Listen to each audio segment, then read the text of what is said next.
శ్రీ గురుభ్యో నమ.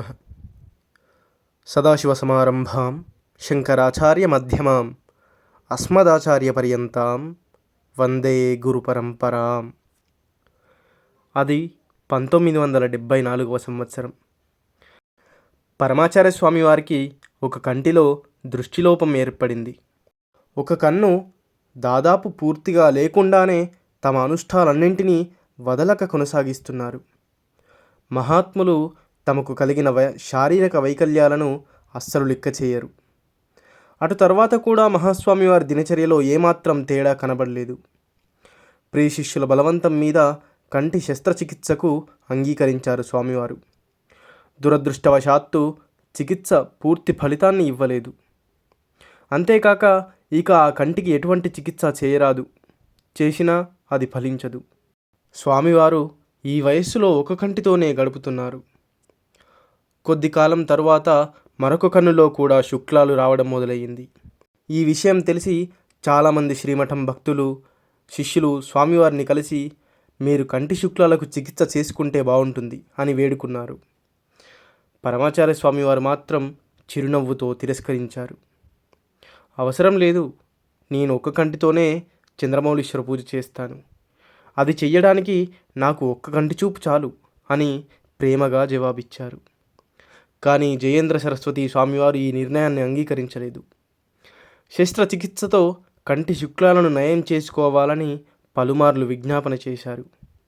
చివరికి స్వామివారు కూడా అంగీకరించారు.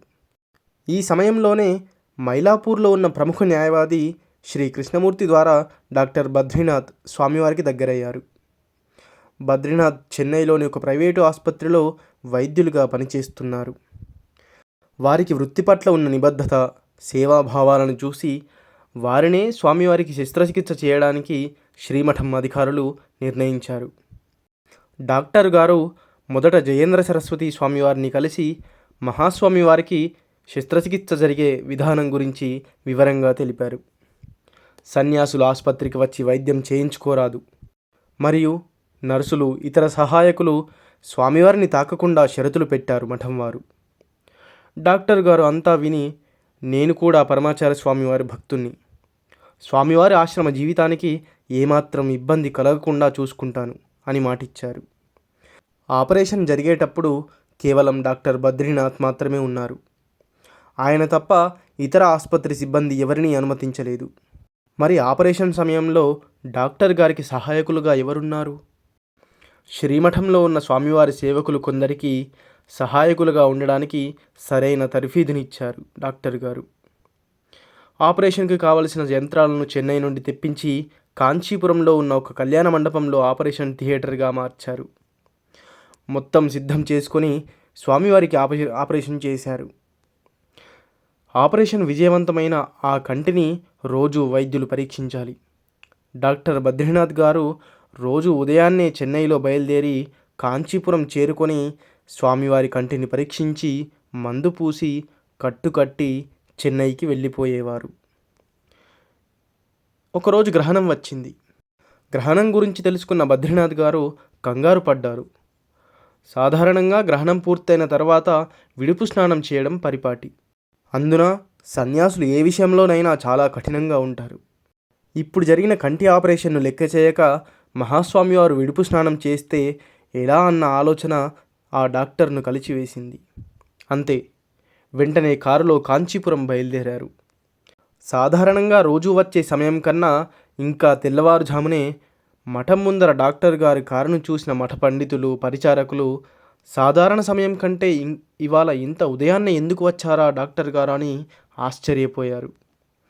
మఠం అధికారుల అనుమతితో పరమాచార్య స్వామివారి ముందు నిలబడ్డారు. స్వామివారికి సాష్టాంగం చేసి ఏమీ మాట్లాడకుండా స్వామివారి ముందు నిలబడ్డారు. ఇంత ఉదయాన్నే రావడానికి గల కారణం ఇంకా ఎవరికీ తెలియదు. అంతలోనే స్వామివారు నవ్వుతూ 2 చేతులు పైకెత్తి ఆశీర్వదిస్తూ, నేను స్నానం చేస్తానని భయపడ్డావా అని అడిగారు. చెన్నై నుండి ఇంత ఉదయాన్నే వచ్చి విషయాన్ని స్వామివారికి ఎలా చెప్పాలో ఆలోచిస్తూ నిలబడ్డ డాక్టర్ గారు స్వామివారి మాటలను విని నిశ్చేష్టులై, అవును స్వామి, కంటి ఆపరేషన్ ఈ మధ్యనే కదా జరిగింది. ఇప్పుడు స్వామివారు గ్రహణ స్నానం చేస్తే ఆ కంటికి కాస్త సమస్య రావచ్చు. అందుకే స్వామివారు స్నానం చేయరాదని విన్నవించడానికి వచ్చాను అని కంగారు పడుతూ తెలిపాడు. గ్రహణం వీడిన వెంటనే విడుపు స్నానం చేయాలని శాస్త్రాలు చెబుతున్నాయి. కానీ నేను స్నానం చేయలేదు. మరి నేను ఎలా శుద్ధి చేసుకున్నాను? మన శాస్త్రాలలో మంత్రస్నానం అన్న విషయం ఉంది. ఆ ప్రకారంగా నేను స్నానం చేశాను. ఇలా చేయడం నా కంటి చూపు కోసమో మరొక దానికోసమో కాదు. నువ్వు ఇప్పుడిప్పుడే మంచి పేరు తెచ్చుకుంటున్న వైద్యుడివి. ఏ కారణం చేత నీ అభివృద్ధికి ఆటంకం కలగరాదని ఇలా మంత్రస్నానం ఆచరించాను అని తెలిపారు మహాస్వామి. స్వామివారి మాటలు విన్న డాక్టర్ గారు తడి కళ్ళతో మరొక్కసారి స్వామివారికి సాష్టాంగం చేశారు. మహాస్వామివారిని ఏకాంతంగా దర్శనం చేసుకోవడమే గొప్ప భాగ్యం. అటువంటిది స్వామివారికి ఆపరేషన్ చేసే భాగ్యాన్ని పొందిన డాక్టర్ బద్రీనాథ్ గారు ఎంతటి ధన్యులు. కాలాంతరంలో doctor Badrinath Shankaramatham medical research foundation అధ్యక్షులుగా ఎన్నుకోబడి మఠానికి మరింత సేవ చేశారు. వారి ఆధ్వర్యంలో శంకర నేత్రాలయ ఎన్నో శాఖలుగా విస్తరించి సమాజ సేవలో ఎంతో ఎత్తుకు ఎదిగింది. వారు నవంబర్ 21, 2023న తమ 83వ ఏట పరమాచార్య పదం చేరుకున్నారు. అపార కరుణాసింధుం జ్ఞానదం శాంతరూపిణం శ్రీ చంద్రశేఖర గురుం ప్రణమామి ముదాన్వహం. సర్వం శ్రీ గురు దివ్యచరణారవిందార్పణమస్తు. స్వస్తి.